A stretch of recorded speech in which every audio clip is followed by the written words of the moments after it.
Bonjour, nous allons commencer par les mouvements dits de base ou mouvements linéaires qui dans la gymnastique sensorielle sont à la base de tous les mouvements.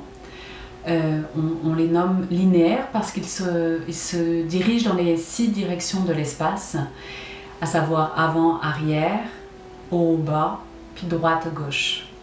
Et le mouvement linéaire, les mouvements dits de base sont souvent ceux qui manquent lorsqu'on a une blessure, une douleur. Retrouver ces mouvements de base, c'est retrouver plus de sensibilité, de sensorialité pendant le mouvement, mais aussi une forme de cohérence articulaire et biomécanique dans le corps. La seule règle, ce sont des mouvements très très simples, à savoir d'aller d'avant en arrière, de haut en bas ou de droite à gauche. Les seules choses importantes, comme pour tous les mouvements, ce sera de respecter une grande lenteur pour que vous ne dépassiez pas vos douleurs, mais aussi pour que la sensation du geste en temps réel soit de plus en plus grande à mesure que vous le pratiquez. Puis l'autre règle, ce sera la règle des points d'appui. On va dans une direction, comme ici par exemple la direction vers l'avant, et arriver au bout de l'amplitude quand je sens que je ne peux pas aller plus loin sans me pencher, sans glisser vers le haut ou vers le bas, je fais un point d'arrêt. C'est dans ces points d'appui, ces points d'immobilité, ces temps d'arrêt, que le corps se réorganise, se réajuste, que les tensions se relâchent.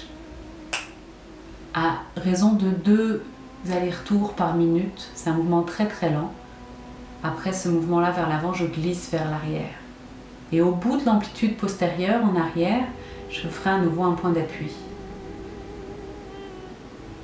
La règle de la lenteur, de la vitesse, c'est de faire la plus petite amplitude possible dans le plus longtemps possible.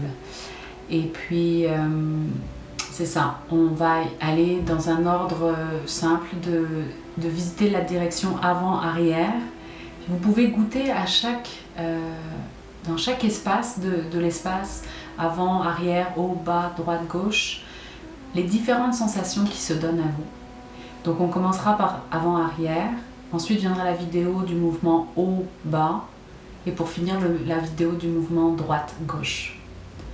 À partir de ces 6 mouvements de base, on va pouvoir développer des mouvements dits complexes ou circulaires qui associent 2 directions. Par exemple, le mouvement avant, associé au mouvement haut, crée une extension de la colonne. Tout comme le mouvement arrière, associé au mouvement de descente vers le bas, crée une convergence, une flexion de la colonne. Voilà. Et à chaque fois, dans tous les exercices que nous vous donnerons, c'est important cette alternance entre des points d'immobilité puis des moments de mouvement où on va dans une direction, où on fait une des chorégraphies de ce qui sera après les mouvements plus complexes de la gestuelle codifiée. Voilà, donc je vous laisse commencer avec les mouvements de base.